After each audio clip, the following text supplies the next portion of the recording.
The red carpet has never looked better, Hebsy. Look at this crowd. Get ready for the paparazzi. Smile for the cameras.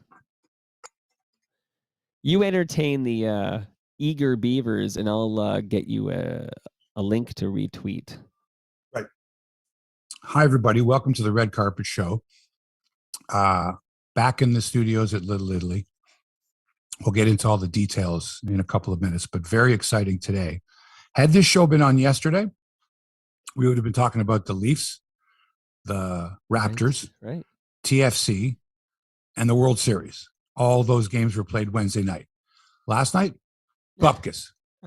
So it gave everybody an opportunity to get deeply into the Chicago Blackhawks situation, speculation as to what's going to happen with everybody else, what responsibility the league has, all that stuff. Just the culture of hockey just came down upon hockey fans. And some are taking it a lot more seriously than others.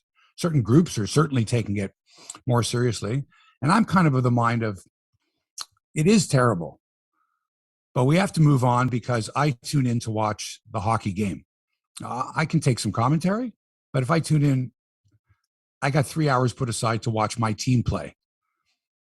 Not 3 hours put aside to go over this whole incident, all 107 pages of the report, and hear from numerous people who all pretty much sound the same, which is, hold these guys' feet to the fire. They failed. They should be fired. They should lose their jobs for what they did to this young man, which he can't get back. So those are some of the things we're talking about. How you doing, Mike? Yeah, not bad, my friend. All right. Good. Glad to hear your mic working again, because last time you were in Little Italy, I sounded fantastic, I'll just say, but you didn't sound so hot. Thanks to our great listeners for their suggestions to get a USB port. Who was that listener? Can you remind me? Somebody? There were a couple of them, actually. Okay. I got some emails personally. Some came through you. Some came through the chat. But to all that suggested, don't use that headphone jack in your laptop. Right. Go get an adapter that has a USB port. You bypass that. Right. Everything's good. Which is smart, because you don't want to toss out a fine laptop because of a faulty no, I'm not going to toss it out. No, I know. But just the idea of testing it, and does it need a driver? Does it need to go back to the factory? That whole idea. And that factory's in China, right? Where else are they making these things? Yeah, exactly. So I live across the street from a school. It's a public school. Yeah. And they still have these sort of outdoor classes, like the music class and stuff like that. But at this time of the morning, they have this huge speaker out there that's loud as all hell. Oh, yeah. And it's playing this goofy kind of music. It's sort of like punk klezmer music.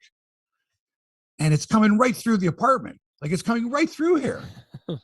And I go out front, I'm looking around and I'm looking at the parents, like, what's going on here? It's so loud. How do they do that in a residential area? How do they get away with that? I mean, I know it's quite the rant there. You hate those kids and their damn, you ain't heard nothing, their damn buddy. music classes. I know. Speaking of rants, I'm talking to Rick Mercer next week, a man famous for his rants. I don't like him. You don't like him personally, or you don't think he's funny? Or both? This is my podcast, okay? Not your podcast. Well, this is the Red Carpet Show. We haven't started the podcast. Oh, well, are you ready? Oh, you want to say, yeah, okay, sure. Shout out Moose Grumpy, Eugene Velitis, Philip Blanchet, just some people on your YouTube channel. Is it Blanchet or Blanchard? Well, I don't know. I like the... From Eastern Ontario. Philippe Blanchet? Philip, let us know. I feel like Phil it's Blanchard. Blanchet. Like, the Leafs once had a defenseman named Mike Small. You remember him? No. Back in the 90s? Yeah, Michel Petit. Oh, yeah. Yeah, we traded him in the Gilmore trade, as I recall. Okay. He had, at that point, he had played for 10 different franchises. I think he ended up, going way higher than that. But okay. All right. Retweeting your thing, and we're almost ready to go. Retweet my thing, and then I'll count you down. Blanchard. He's anglicized it. Okay, it's Blanchard, he says. So Blanchet is too pretentious for him. Isn't it great that we're live and interactive, and in a moment's notice, you can get an answer to a question? I know. You don't have to go to Baseball Reference or the phone book or the pronunciation guide. Right. You just put it out there. It's great. Blanchard. Oh, we got a guy from the UK on the Tim Freeze, which is a great name, is joining us from the UK. Mr. Freeze, and one hello of the to great Marlon villains and on Brian, Batman. and I feel like this is Romper Room. Hello to Andrew Ward. Okay, let's get rocking, buddy, because we got that hard stop. Okay. Let me make sure everything's in the right place. Yes, we are. All right, Hebsy man. You still got the cold open, right? Okay. I'm recording in 5, 4, 3. The following podcast is brought to you by Crosswinds Golf and Country Club. Well, there's been a ton of rain, folks, here in Southern Ontario. Pretty sloshy out there. So the golf course is closed this week. But it's not bad considering we lost about a month of good golf thanks to some unpopular decisions by our government leaders who apparently thought all golfers have a few pops in the parking lot after their round and then drive home drunk. No. Golf is a great pastime, and Crosswinds is such a great place to play. Go to crosswindsgolf.com, check out their facilities, because it's a great place to have a wedding, a banquet, a golf tournament, a Sweet 16, a bar mitzvah, a bat mitzvah, a bris, no, not a bris, a confirmation, a celebration. And it all will begin once again in 2022. So don't forget, tell them Hebsy sent you. Ask for the Hebsy discount. crosswindsgolf.com. Mike, let's start the podcast.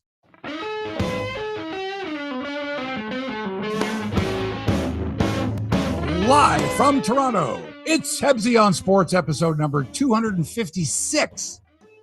256. Hey there, sports fans. Mark Hebsher here, back in the Little Italy studios after a week on the road. Toronto Mike is in quarantine as the sniffles are running rampant through the household, I can only imagine. And that household is adjacent to the studio, and there's no way I'm going to take the TTC and walk into that hornet's nest. No offense. That's the beauty of remote broadcasting. Mike has been told to stay off his throat by medical professionals and amateurs alike. But he insists on contributing to the show verbally as well as technically and spiritually, of course. So today on the show, we're going to talk about the Chicago situation and how much longer will these other guys have a job now that Joel Quenneville is out and Stan Bowman is out and the organization has been disgraced. Kevin Cheveldayoff, the Jets general manager, is meeting with Bettman today. He's done, man. He's going to walk the plank. He's going to be Pussy, Bump, and Cerro walking the plank to the boat, the Stugatz, for the trip out to the middle. Spoiler alert. Spoiler alert. Okay? He's going to resign from the Jets or he's going to get fired, one of the two. We're also going to talk about another crazy week at Rogers. Hey, Roy Rogers and Dale Evans? Trigger? Bullet? No. The other Rogers. The guy with the neighborhood? No. Come on down to the Family Feud. Not only is some twisted Rogers' sister slagging brother Ed on Twitter, but the folks at Rogers Sportsnet got scooped so badly by TSN that Baskin and Robbins would have been proud. Unbelievable. Unprecedented move in network television. We'll talk about that as well. The NHL rights holder, Rogers, got caught with their pants down. Karma's a bitch, eh? Think of all the people who recently, and not so recently, were let go by Rogers, fired by Rogers, dismissed by Rogers. You think they're loving this right now? You think they're rubbing their hands with glee, going, good, those motherfuckers. Sure they are. We'll get into the World Series and why so many individual Blue Jays had outstanding seasons, but no postseason berth. Could this team not win the World Series? Or the Blue Jays not way better than the Braves or the Astros? Come on. You got 5 of them with Silver Slugger awards. 3 of them might win Gold Glove awards. You got a Cy Young winner. You got the Man of the Year. You got the Comeback Player of the Year. You got the unbelievable. And then I got to watch Houston and Atlanta. These schlubs. Are the Leafs for real after barely beating an AHL team, or are we making too much of one win, Leaf Nation? Talk about the NFL Thursday Nighter and the latest on the greatest Jewish athlete of all time. It's all ahead, but first, it's been a long season for Toronto Mike. He didn't have any break. There was no all-star break, nothing like that for him. He's the Doug Jarvis of podcasters. I'm going to call you the Doug Jarvis of podcasters, 964 consecutive NHL games. Mike, Wow. what's your number? How many consecutive podcasts? 941. Wow. So you're closing in on Doug Jarvis's record And of 964. And it doesn't matter whether it's hockey or podcasting. You never missed a game. You never missed a show. that's true, actually. And that doesn't include the 256 editions of Hebsy On Sports. That's not part of it, or you'd be way. It's sort of like Gordie Howe's all overall numbers, not just his NHL numbers, his 801 overall. You got to include all the podcasts that you do besides yours. I love being you're compared. Like 1,500. I love being compared to Doug Jarvis, of course, because my youngest son is named Jarvis. So shout out to Doug Jarvis. All right. So 964 is the number. When you get to 964, you will officially be the Doug Jarvis of podcasters. You should be you should be my guest for 965, and you could make the big announcement. Hey, so Hebsy, let's let the people know. You explained that I have a cold. So if I sound, like my balls have dropped, that's because I'm a bit congested. So it's better late than never. But okay, so here's the rule of broadcasting. Yeah, is if you're feeling this way and the audience senses it, they can only feel for you for a while. Right. Once your voice gets to be that scratchy, annoying, it's not that bad, fingers, nails on the chalkboard, then you've gone too far. So you have to pace yourself. Gotcha. So here's what I'm saying is, sit in the bullpen. Right. So you can't call it bullpen anymore. Whoa. You mean the arm barn? Jeez, the arm barn. That's right. Those folks at PETA. Don't call it the bullpen. You're doing a disservice to cows. Those fucking idiots. You don't like PETA? No, I don't. It's not the way to go about doing it. And here we are, the World Series. And the big story, first of all, is Hebsy, they're warming up in the arm barn. That's exactly how you do it. Because, hey, who's calling you? Is that Doug Jarvis? He doesn't like the comparison. That's a smart move. Someone by who PETA. Doesn't know that I host a podcast every Friday. Tell him to go to your YouTube channel and he'll see what you're up to. But I'll just say, I think PETA, brilliant timing on the announcement. Of course. Because look at all this attention. Look at all this attention. It's all about PR attention, right? What a smart move. Because I was thinking about it last night and did some homework in terms of where does bullpen really come from. And it's not as clear cut as you would imagine. You know what? Why is it that every single word, every phrase, every expression, we have to go back and find out what it was originally used for? Why is that so important? Well, I mean, that's not a bad thing, I don't think. Sometimes we need to evolve our expressions, but bullpen might not be as bad as it sounds. I think that the gentleman who first wrote about it, I was reading, there were a lot of Bull Durham, like ads on the walls or something. For Bull Durham tobacco. Right. And it might have been reference to trying that. to find who was the first to say this or who was the first to coin this expression. Right. I mean, you drive yourself crazy. What's that called? Etymology? Yes. Okay. So, and I'm more interested in history than anyone I know. Right. And even to find out where this derived from, the origin of that, is only interesting to a point. Because when you find out that there are more than one answer, there's more than one answer. Right. It's ambiguous. Well, for example, at Global, who claimed that they were the first to coin the term "yes guy"? Yeah, this went on for I don't know how long. And eventually it came down to, all right, listen, it was this particular person. They coined it. They used it more often than anyone else. It became popular. It's them. Somebody else comes along and says, are you kidding? I heard Lenny Bruce use the expression in 1962. This guy must have listened to Lenny Bruce's comedy album. And so anyway, love it. Forget about where it all came from. How's your headphone jack issue? This was you already addressed it in the red carpet, but on the podcast, you want to quickly? I want to thank everyone who came up with a suggestion when last week or 2 weeks ago, I guess it was. Yeah. The headphone jack wasn't working. Everything was failing. The microphone wasn't recognizing it. It was a whole kerfuffle. And you good listeners came up with suggestions. Most of you said, just get an adapter that has a USB port and run it out of there. And I'm like, genius. Thank you. So all fixed. Yeah, you sound great. You sound fantastic. Yeah. Also want to mention that had this podcast aired yesterday, Thursday morning, imagine the shit we would have had to go through. The Leafs played the night before, the Raptors played the night before, TFC played the night before, the World Series was the night before. The Quenneville story, I guess the Blackhawks story was just baking, percolating. Oh my God. We wouldn't have had time for all the stuff we're talking about today. Now, well, let's start with. I want you to save your voice. Kyle Beach. Yeah, I'll shut up and let's listen to you. This was well, don't say it that way, but yeah, stay off your throat for a while, okay? And drink lots of liquids. I want to see you drinking a lot of liquids. And do me a favor, that funeral sign is bugging me. Oh yeah, yeah, okay. Because every time I look at you, I see funeral, and I'm thinking he doesn't look that bad. Mike's like, no one. And I know they're one of your sponsors. No on one your said it podcast, was imminent, and they're nice folks. Really, a funeral home, but I just anyway, just cover that up. Like put a black sheet over it. It's the way we would do it. Thank you. Okay. I've heard a lot of hockey people saying the same thing over and over again the last couple of days. It's terrible. I feel terrible for Kyle Beach. He's a brave man. He's a courageous man. I agree. We all do. NHL Commissioner Gary Bettman had this to say yesterday. I admire Kyle Beach for his courage in coming forward. I'm appalled that he was so poorly supported upon making his initial claim and in the 11 years since, and am sorry for all he has endured. And this came just after Bettman had met with Joel Quenneville, the second winningest coach in NHL history, and the man who knew too much 11 years ago. 11 years, man. That's when the Hawks won their first cup under Quenneville, first of 3.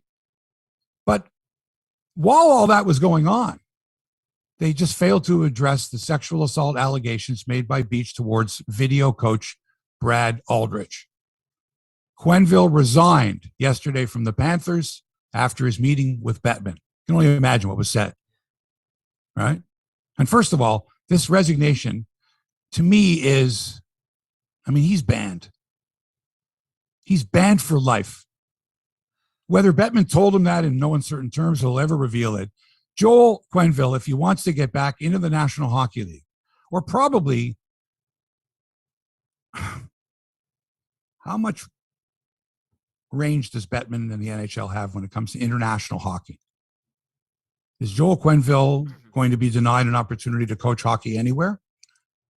Or coach or manage or whatever? Anyway, this is Quenneville upon exiting Gary Bettman's offices yesterday, having been given the ultimatum, you either resign or we drag you through the mud. Something like that. Quenneville, quote, I want to express my sorrow for the pain this young man, Kyle Beach, has suffered. My former team, the Blackhawks, failed Kyle, and I own my share of that. I want to reflect on how all of this happened and take the time to educate myself on ensuring hockey spaces are safe for everyone. Quenneville had another 3 years and $15 million left on his contract with the Florida Panthers. He coached the other night, which just was a bad look, man. He should have, or someone should have said, no, you can't. You're not allowed to. We're not going to allow that to happen. Take away from the game. I just thought it was a bad look. And I think the Panthers screwed up there and the NHL screwed up there. So he's out, banned for life as far as I'm concerned. Would likely have to petition to get himself back into the NHL, the way Pete Rose tried to get into the Hall of Fame, although he was never in the Hall of Fame. But he would have to ask permission, and it would be a whole story. So Kevin Cheveldayoff, the Winnipeg GM, the assistant GM of the Hawks at the time of the incident in 2010, will meet with Bettman in New York today. He moved the meeting up. It was supposed to be Monday, I think. He said, no. We got to get this done now. You think he slept last night? Big pussy Bompassero, walking the plank, getting on the Stugotz. Okay, a 3-hour tour. Yeah, that's what's going to happen with Kevin Cheveldayoff. He's going to be forced to resign, like Quenneville and Stan Bowman, who immediately, upon the news breaking, resigned from not only his position with the Blackhawks, but also with USA Hockey. He was going to be the GM of the Olympic team. See ya. So these guys knew about the sexual assault, did nothing about it, and therefore were complicit, as were others who were in that meeting. I read the whole 107-page report. It took me most of the evening. It was fascinating, but not surprising. I'd seen that culture before. Not to that extent that my knowledge, but certainly talk about it. The way they treated certain players that didn't fit in, the rookie hazings that I saw in the 70s and 80s. Ugliest haircuts you've ever seen. Body hair having been shaved off. Light bulbs. Mop handles. I heard about all that stuff. Right. And if you combine drugs, which were readily available to anybody back in those days, little schnee, little this, little whatever, caffeine overdose, who knows? A lot of the guys smoked cigarettes. You'd be surprised how many of the dudes smoked cigarettes. Knocked off 2 or 3 darts between periods before the games with coffee. Anyway, 22-year-old captain Jonathan Toews knew about it too. He knew.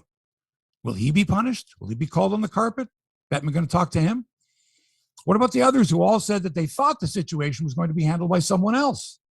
What about the NHLPA and their leader, Donald Fear? They didn't protect Beach as they should have.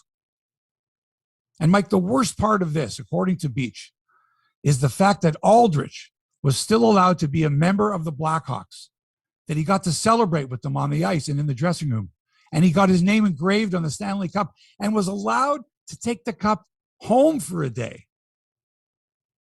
So not only did the Hawks not act appropriately and protect Beach, a first-round pick from the year before, they allowed this monster, this video coach, he's not even a coach, he's an editor.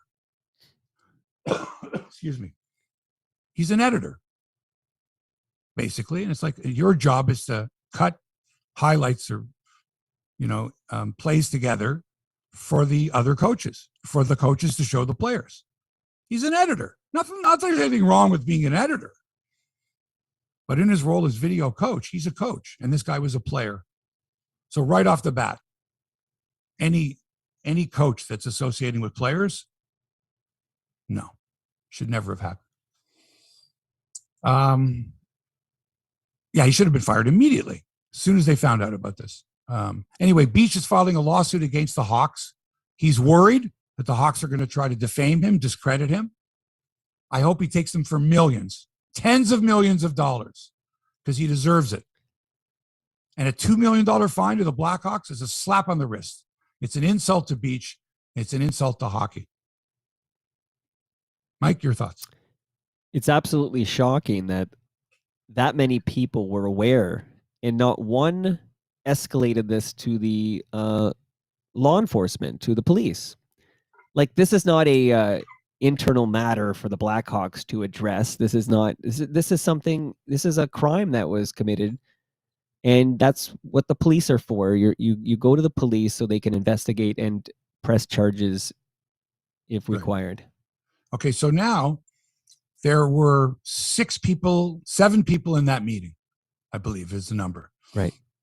Some of them can't be touched. They don't work for the organization anymore. They're private citizens, unless there was going to be criminal charges laid against them 11 years later. They probably can't touch some of them. Right. But the ones that are still in hockey, they're in big trouble. Here's my question. Yeah. If there were 7 people in the meeting that knew when it was revealed, how many of those 7 people never told another soul? Not a word. Kept it a secret for 11 years.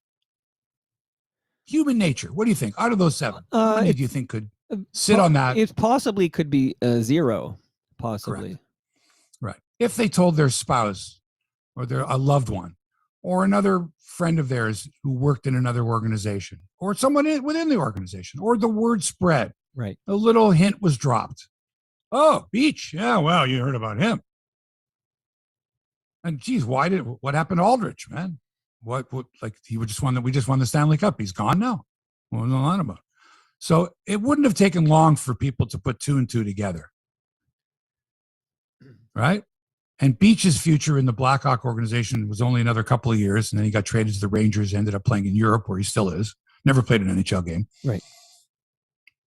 So, like, they hung this kid out to dry.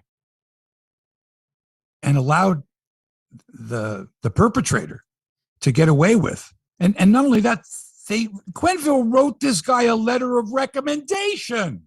Unbelievable. Hebsy, I got a question about Jonathan Toews. You mentioned Toews, who was a captain, and he was only 22 years old. But doesn't matter. But do we know that the players were aware? Yeah.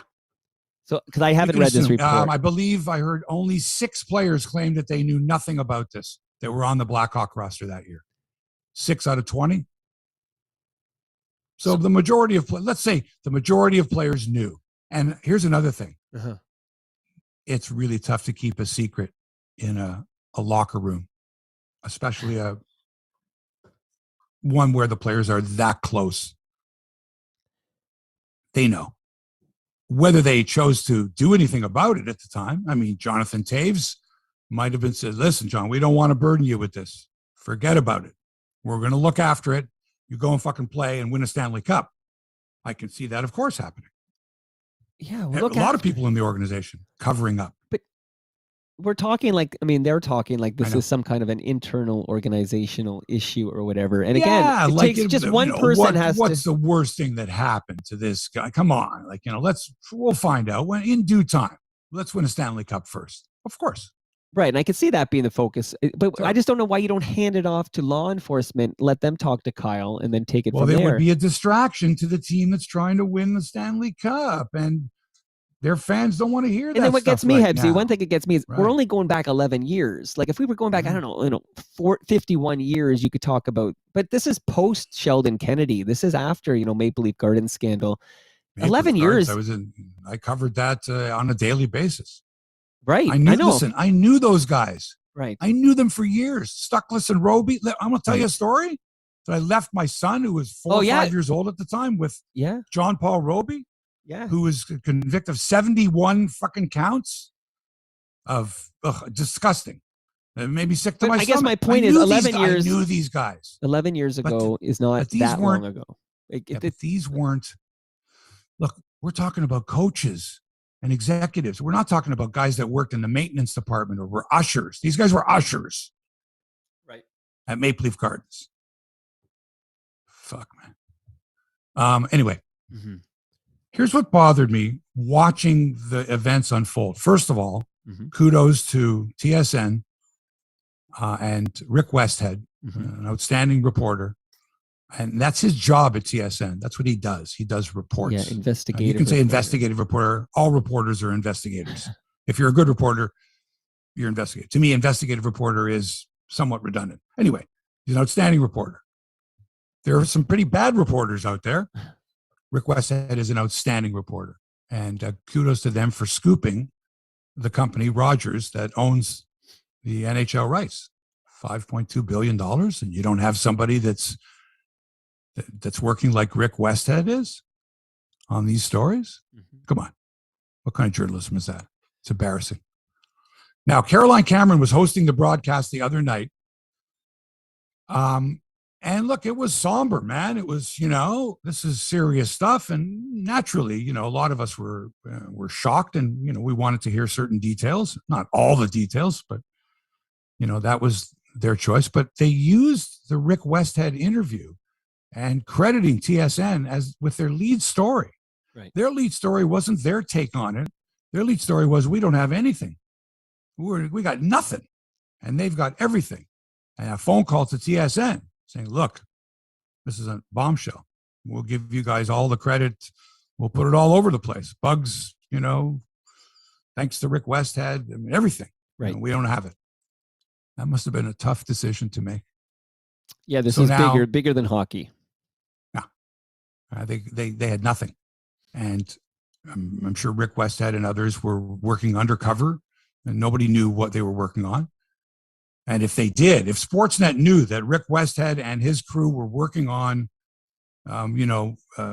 forging a relationship with John Doe, Kyle Beach, and they knew about it, and they didn't attempt on their own to cover the story, that's the horrible error in judgment. I don't know that. Anyway, Caroline Cameron's hosting. It's really somber. It's, let's go to the panel and what are your thoughts and what are your thoughts? And it's disgusting. It's terrible and all that. And then as they went to commercial, she said, Leafs and Hawks are coming up, but I believe the quote I heard was, the game is secondary right now. There are much more important things to talk about. And I thought that's being rather presumptuous, presumptive as well. I tuned in to watch the Leafs game, and I'm appreciative of the fact that you're telling me what's going on in the world, but I'm here for 3 hours of Leafs hockey. Don't tell me that this game is secondary right now. If it's secondary, don't show it. And say, I'm sorry, we're interrupting the game for a 3-hour special on the Chicago Blackhawks scandal. But don't say the game's secondary right now, because it leads me to believe that you're not going to be covering the game and what goes on in the game with any authority or enthusiasm. You're putting your efforts into, trying to make up for the fact that you fucked up and didn't have this story. I got that attitude from that game. I was like, oh, shit, this is a big story. Leafs and Hawks? Nobody gives a fuck. Wrong. This is the escape we need, because during the day, we got our own shit to go through. We got our own issues. We got our own problems. And yeah, we feel bad for this guy and for hockey and all that, but we need to escape. We need to sit and watch our team and Matthews and Marner, and how are they going to do on the ice? As opposed to every 2 seconds, oh, what happened today is casting a cloud over hockey. And hey, I want to watch the game. Give me 15 minutes. Give me half an hour of your stories, but then just give me the game. I only want the game. You got updates? Quenneville's resigned? Give me the update. But I don't need to hear 25 talking heads all saying basically the same thing. And by the way, all hockey people. I didn't see any therapists. I didn't see any educators or anyone else. I only heard from hockey people and how horrible it was to them and stuff. I didn't hear anybody else but from the hockey community. Did you, Mike? No, but respectfully, Hebsy, I think you said Carolyn said something to the effect of the game is secondary. No, not to the effect of. Okay, the game is secondary. The game right is now. secondary. As Leafs and Hawks are coming up, but the game is secondary. There are much more important I don't want to things. harp on this. I think she's 100% right. Like, I think as that news was breaking in Leafs versus Hawks, you can't just cover this game like a typical game. You have to. Why not? That to me, that's irresponsible. Like, if they had done that, I would. So the whole league should shut down. For that night, why even have the game? For that night, there was something more important to talk about before they showed the game. Kyle Beach had revealed himself as the John Doe in the report you read. And if we continue to sweep this stuff under the rug and not talk about it, it's just playing the game, you're sweeping it under the rug. But Hebsy, man, honestly, if this happens in boardrooms, this is administrative. It shouldn't affect what's going on the ice. It's about the culture. It shouldn't. Okay. You're telling me that the players of the two teams are going, I can't play this game. I can't play after what I heard today. I can't possibly play this game. They did play. Hundreds were murdered. I can't play. Of course listen, this is something that goes on in the world. But is it any different? Is it any different for a player or a team if, God forbid, someone had died a horrible accident that day? A member of the team, an administrator, if someone died in a terrible crash and they said, I can't play. Would you accept that? Or would you say, no, man, you got to play. I mean, you play the game. The show must go on, blah, blah, blah. You're telling me that this incident, the fact that it was revealed, that the whole NHL should stop and we should all just beat ourselves up over it. Well, they didn't stop. They played the game, but I think it's important for the broadcast. There was no enthusiasm, according to the broadcaster. We don't have any enthusiasm for this. How important is this when this is going on? We'll have to agree to disagree. I think I would be super disappointed and upset if they had simply sort of brushed this under the rug and just covered that game. I didn't say to brush it under the rug. I saying when it's time for the game, give me the game. Say, all right, we've looked after that. We've given you all we can give you. This is our various viewpoints on the incidents and what happened today. And we are all speculating as to what might happen when Gary Bettman meets with these people. But for now, it's time for the Leafs and the Blackhawks. And let's go to the rink and let's go, man. Leafs.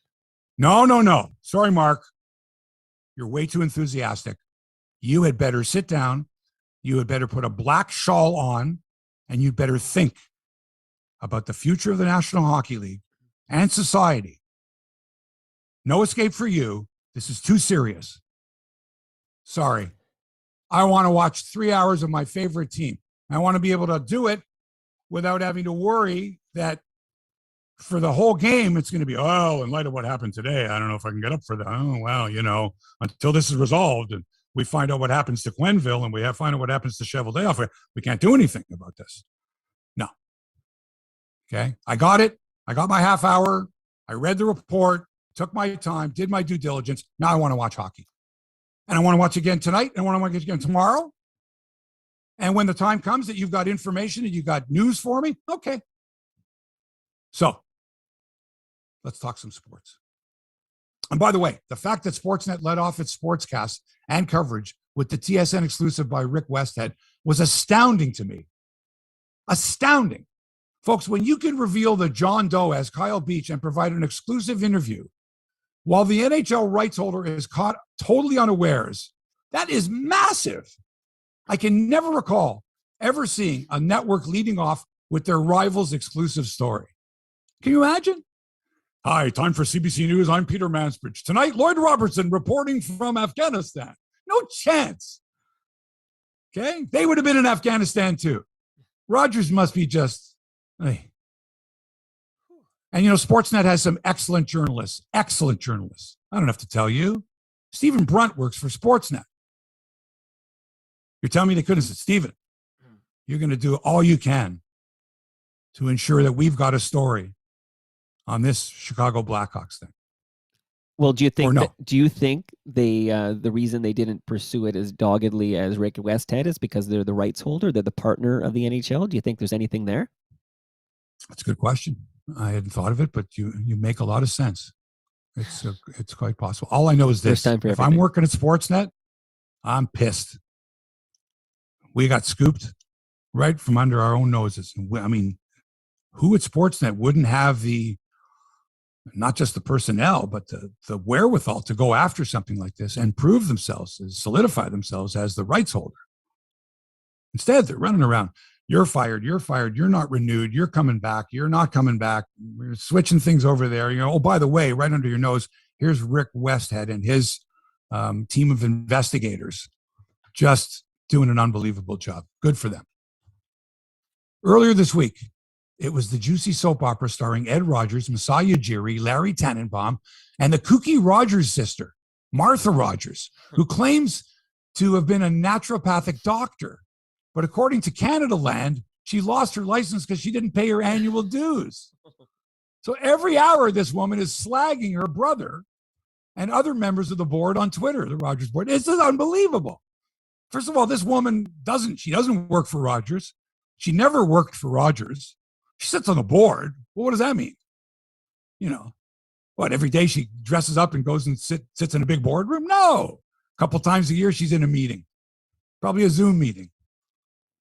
She doesn't work for Rogers, but she's a sister, and she's slagging her brother. Hey, Vesmir. Obnoxious. So here's the story that I heard, all right? Ed Rogers didn't say that Masai wasn't worth the amount of money, or that he wasn't worth it. He didn't say, I'm not paying him this. The way the story goes, as I understand it, is once Masai Ujiri won that championship, he was told, and rightfully so, you can ask for the fucking moon. Toronto will not let you go. Larry Tannenbaum, the board, they will open up the purse strings. You can ask for $20 million a year. $20 million. So Masai and his team went in there, and this is how you start negotiations. Oh, we'd love you to stay and whatever. Well, I got other offers, whatever it was. And the first number was like $20 million. Okay? To which Ed Rogers said, you're not worth that amount of money. And he's right. As the CEO or as the chairman, the buck stops here. He's right. Masai Ujiri is not worth $20 million a year. Am I right? Mike, is Masai Ujiri worth $20 million a year? It's not my money, man. I'd pay him 30. Well, there you go. And that's what he was thinking. He must have said, look, if Mike Boone will pay me 30, for sure, Ed Rogers will pay me $20 million. And, naturally, Rogers would say, nah, we're not going to go higher than whatever the number was, $10 million. Sorry, Masai, but I got other people to pay. You're great. We love you, but not at $20 million a year. And so it goes through the ringer a little bit, and the story comes out that Ed Rogers dissed Masai Ujiri, and they're not speaking, and he thought he wasn't worth the money. There were no figures mentioned, et cetera, et cetera. So that's that story. But I have been assured that not only does this not affect the Toronto Blue Jays negatively, but the Toronto Blue Jays, the chairman of the Blue Jays, forget about Rogers, forget about that coup. Ed Rogers is still the chairman of the Blue Jays, and he will spend whatever it takes, more than he's willing to pay Masai Ujiri, or was, to ensure that the Blue Jays are a championship baseball team. As long as he's got the purse strings open, I don't care what's going on in the boardrooms. I want to see a champion, and I want to see it now. It's funny how the only Rogers property, well, Rogers owned, I'm not talking MLSE here, the only Rogers property we really give a shit about is the Blue Jays. But I like this comment from Gene Velitis on your YouTube channel. He says, the family feud at Rogers is really blowing up. Let's just hope this doesn't mean spotty internet, terrible customer service, and way too high prices are next. Which I think is Gene's funny joke that all that exists today. Right. But, my concern is the Blue Jays. Sure, of course. As a sports fan, number one. Yeah, open up the purse strings. Okay. We'll get into that a little later on today's show. All right. NBA. Got to talk about the Raptors. They're home tonight against the Orlando Magic. Looking to improve on their 2-3 record. It's so early in basketball. It's just, I like watching them, but it's not must-see TV for me just yet. And there's a lot of new bodies on this team. Yeah, there's there's a lot of new bodies on this Raptors team. Like, it's going to take a little time. Yeah, there's a lot going on, man. A lot going on. Magic are off to a 1-4 start. I suspect the Raptors will be a 500 team by the time the evening is over. Still getting used to the new broadcast crews and who's working for who. Where's the game tonight? Is it TSN? Is it Sportsnet? Is it at home? Is it on the road? Can I get it on the radio? Right. What is radio? All that stuff. Hey, the Maple Leafs. Yes. Played the Blackhawks the other night. Okay. I know the game shouldn't have been played. No one said that, by the way. No one said that. Shrouded. Nobody said it shouldn't have been played, as far as I've heard.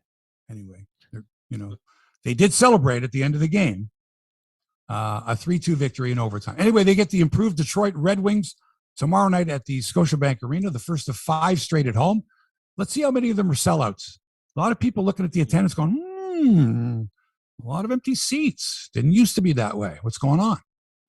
That's the way it is in hockey in a lot of markets. First of all, in October, yeah. Not so much in Toronto, but also the pandemic still very real for a lot of people.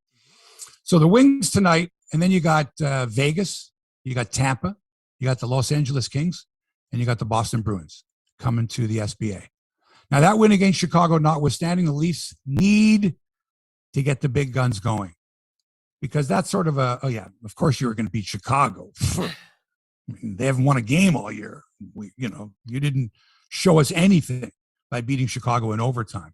Let's see what you're like against the real team, basically. So they'll ride Jack Campbell for as long as they possibly can. I know Mrazek is supposed to be back, but I don't know. I think you just got to go with Jack Campbell. Jack Campbell might play 70 games this year. Hebsy, did you watch the Leafs versus Penguins with the vast? Yes, I did.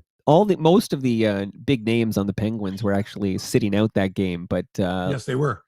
Leafs, they don't show a lot of fight in them. I mean, it's early and there's a small sample size here, but I'm wondering how the Zach Hyman. The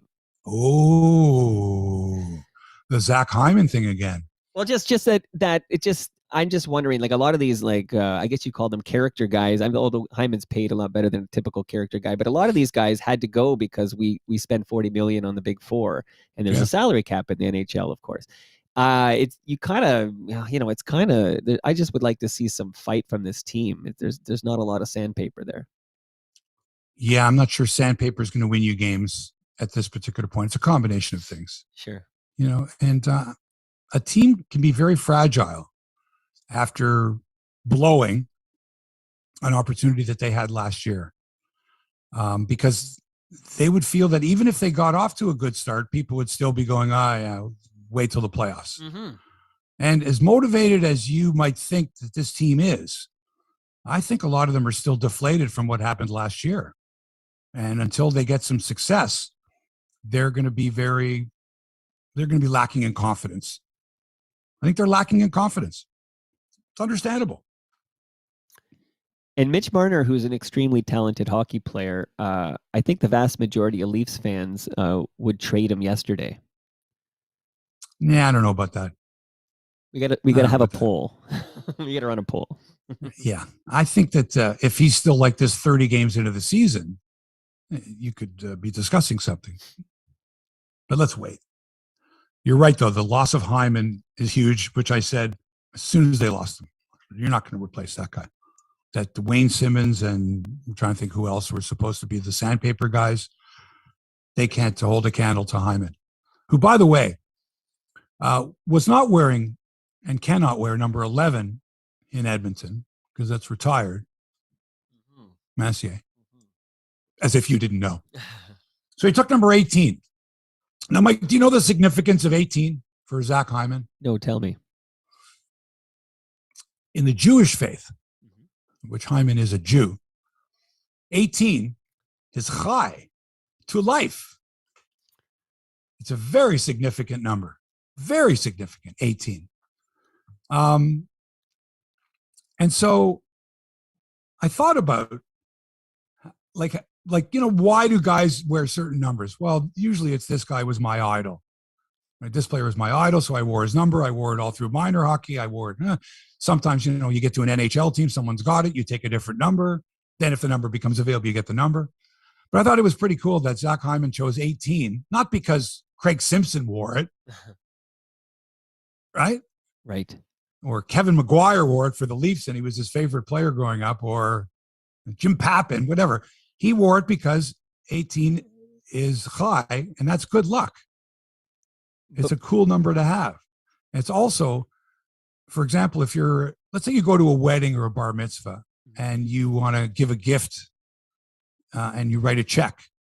If you write a check in increments of 18, it's good. It's good luck.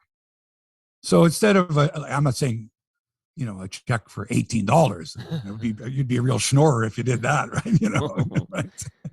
But let's say it was the gift was $118.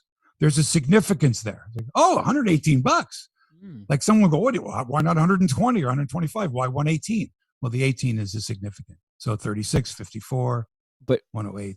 As we'll learn shortly, you still don't deem Zach Hyman the greatest Jewish athlete of all time. Oh, he's getting there. No, not of all. That's a good one. If he could play another sport equally as well as he plays hockey, he could be under consideration. Where was I? Oh, see that Freddie Anderson blanked the Bruins 3-0 yesterday? Freddie Anderson! They're 6-0-0, the Canes, by the way. Wow. 20th career shutout for Freddie. And how about the Buffalo Sabres? Jack Eichel, who's that?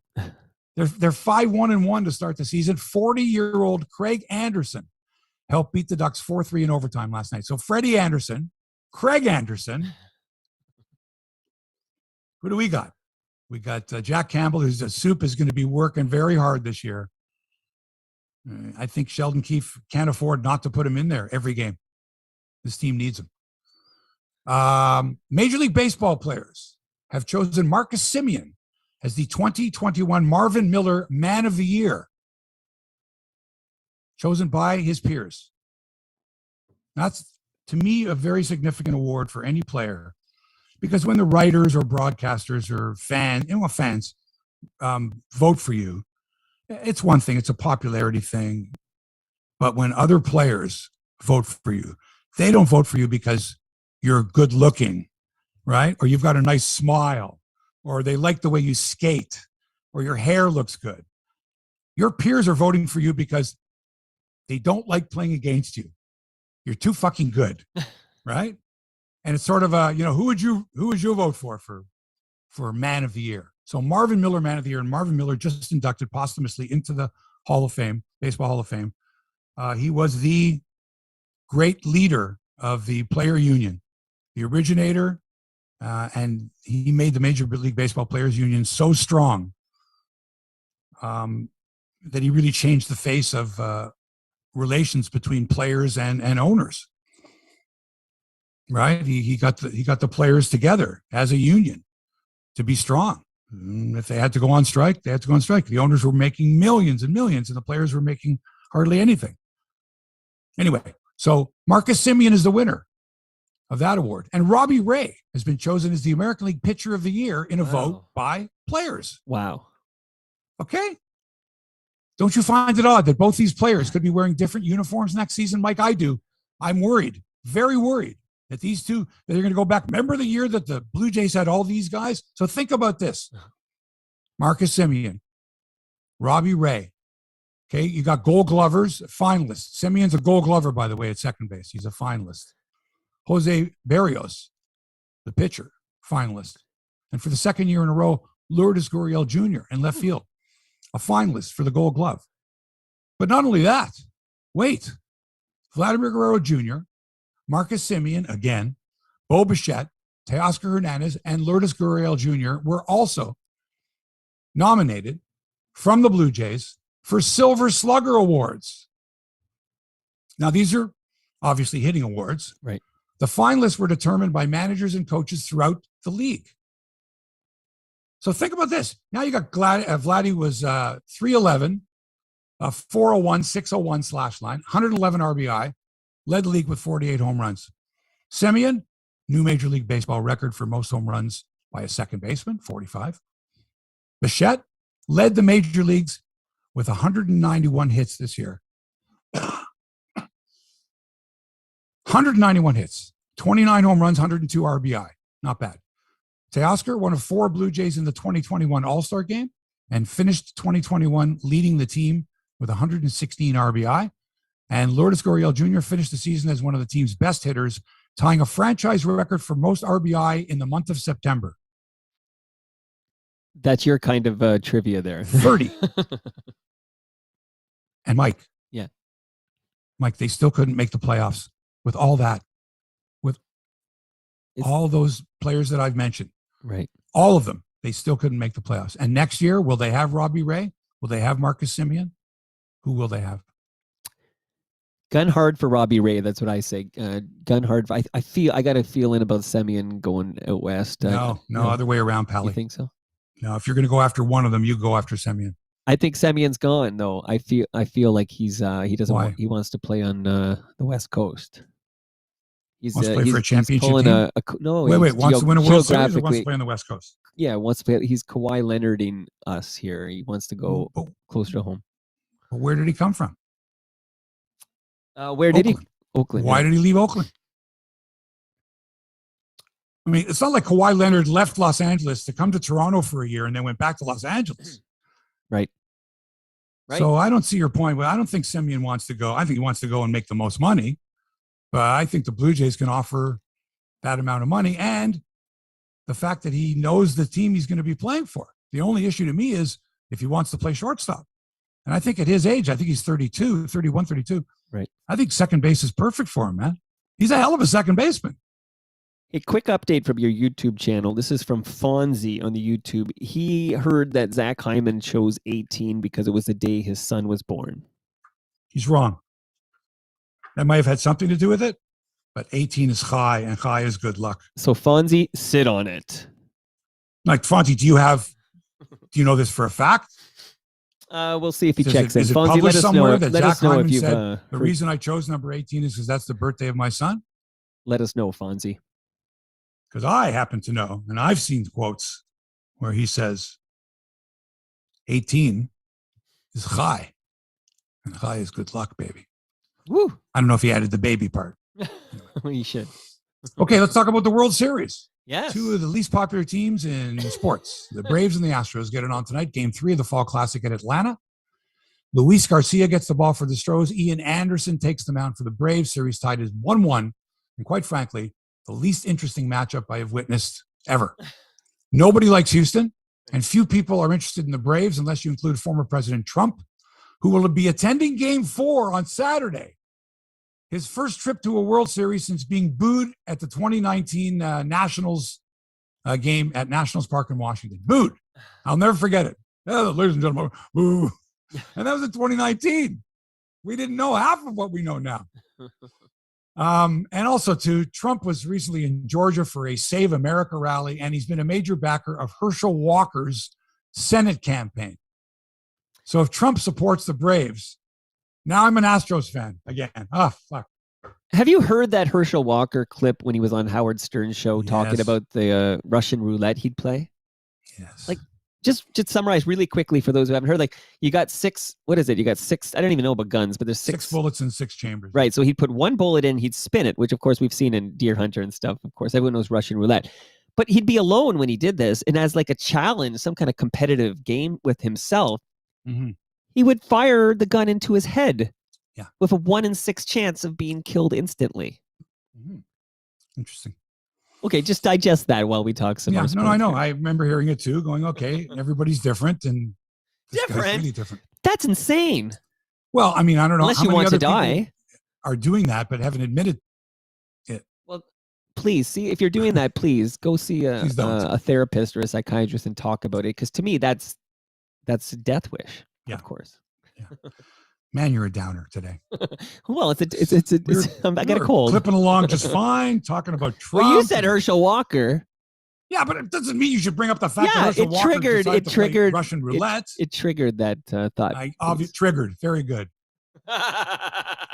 And you did talk about Trigger earlier, didn't you? Talk about Trigger was the horse. Was Roy Rogers' horse. Right. So it's all coming full circle. And Bullet was Roy Rogers and Dale Evans's dog. Bob Melvin has left the Oakland A's after 11 seasons and will be the new manager of the San Diego Padres. He would have been great with the Blue Jays, but I guess they're hanging on to Charlie Montoya. Your favorite. Again, didn't make the playoffs. Okay, but you're still not accepting the excuse of not playing at home until whatever it was, mid-August.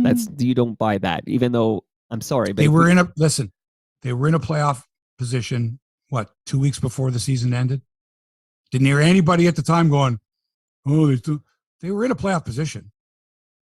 They were there. They never weren't. We needed 2 or 3 against the Yankees. We just needed one more game to the finish line. No. You were in a playoff position. Right. You had that wild card spot.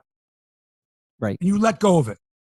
Yeah. At home. We lost 2 of 3 against the Yankees. Yeah, I remember. Yep. Okay. NFL Thursday nighter saw the Green Bay Packers knock off the previously unbeaten Arizona Cardinals 24-21 in a thriller. The Cards were down by 3 in the final seconds, driving for what would be the winning touchdown. They could have gone for the field goal to tie the game. But no, come on. You go for the win, man. You're at home. You're unbeaten. A tie. What are you, Ara Parsegian?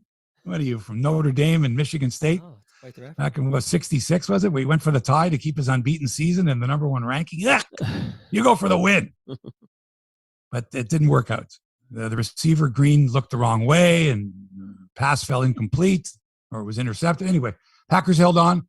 And now both teams are 7-1 on the season. Now, I want to tell you something about the Arizona Cardinals.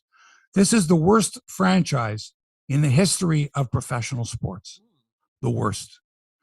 The only championship they won, or the last championship they won, was in 1947 when they were the Chicago Cardinals. Wow. Up until 1960, they played in Chicago as Chicago's other NFL team. Then they moved to St. Louis in 1960. Never won a championship in St. Louis in 30 years or whatever it was. Moved to Arizona. Never won a championship. They've been in 1 Super Bowl.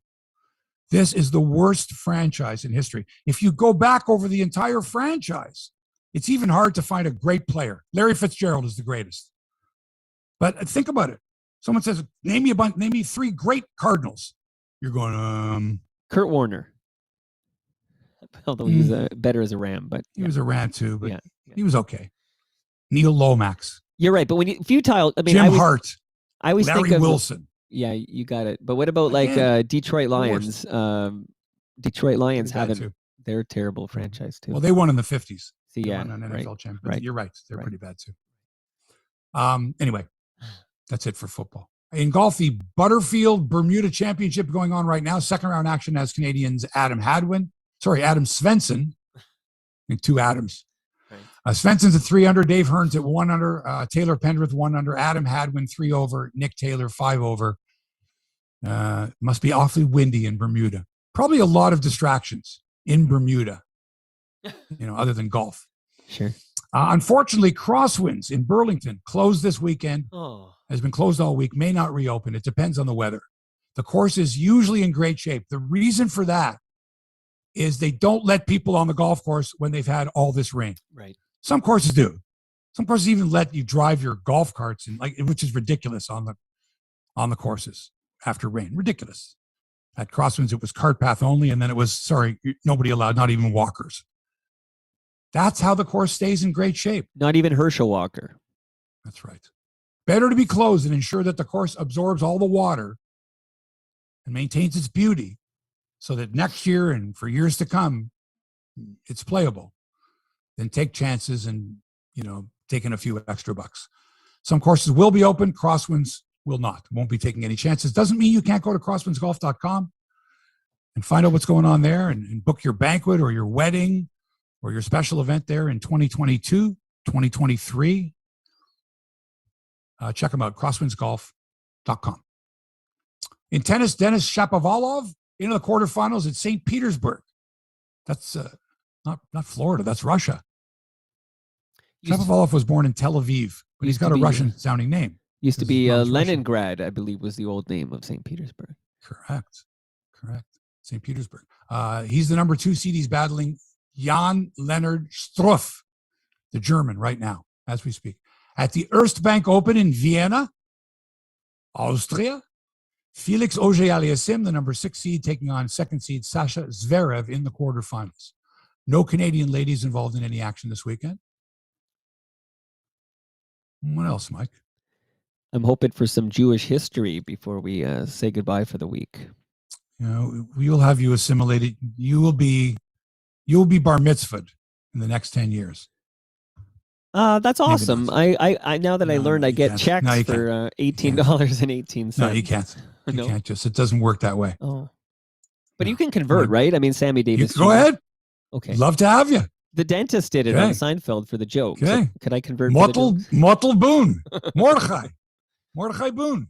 All right. Some Jewish history because I'm Jewish and because I'm interested in Jewish sports history because there isn't a lot of it. Okay. Very thin book. Okay. The great Jews in sports. It's like a pamphlet. Seriously.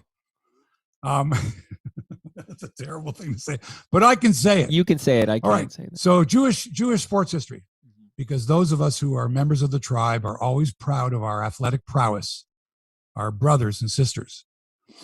The 2021 World Series is the second featuring 3 Jewish players on active rosters. This year, you've got Jock Peterson and Max Fried of the Braves and Alex Bregman of Houston, all playing, all on the roster. Now, the first time this happened, there were 3 Jews, but only 2 of them were on active rosters. You see, in 1959, the Los Angeles Dodgers defeated the Chicago White Sox. The Dodgers had a young Sandy Koufax, Larry Sherry, who might have been the MVP of that series. He was awesome, relief pitcher for the Dodgers. And the White Sox had Barry Latman, who was a pitcher, but he wasn't on the active roster for the World Series. Darn. So that was in 59. Now, finally, in 2021, finally, all right, 62 years later, 3 Jews in the World Series. Awesome. Mazel tov. And I understand, too, that the Astros third-string catcher is Jewish, but he's not on the roster. Or we could have set a record this year with 4. Damn it. Amazing.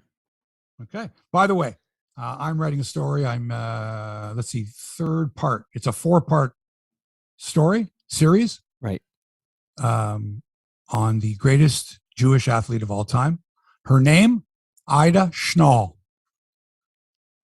Never heard of her? Read up. Go to the Canadian Jewish News. That's the CJN.ca.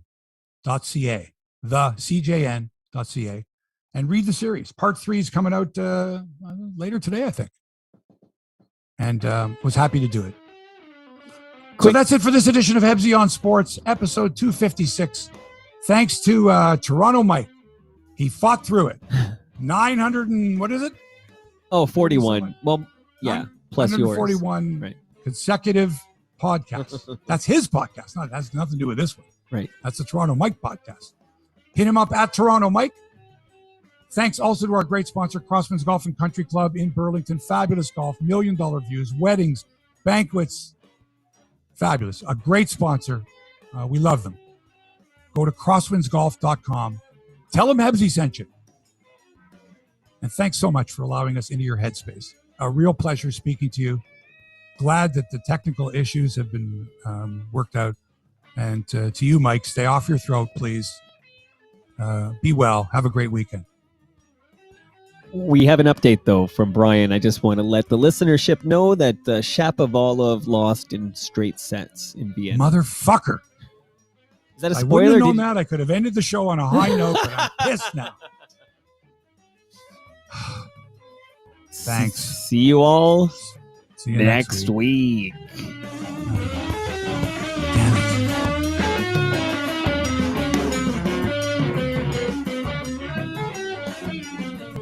This podcast has been produced by TMDS and accelerated by Roam Phone. Roam Phone brings you the most reliable virtual phone service to run your business and protect your home number from unwanted calls. Visit roamphone.ca to get started.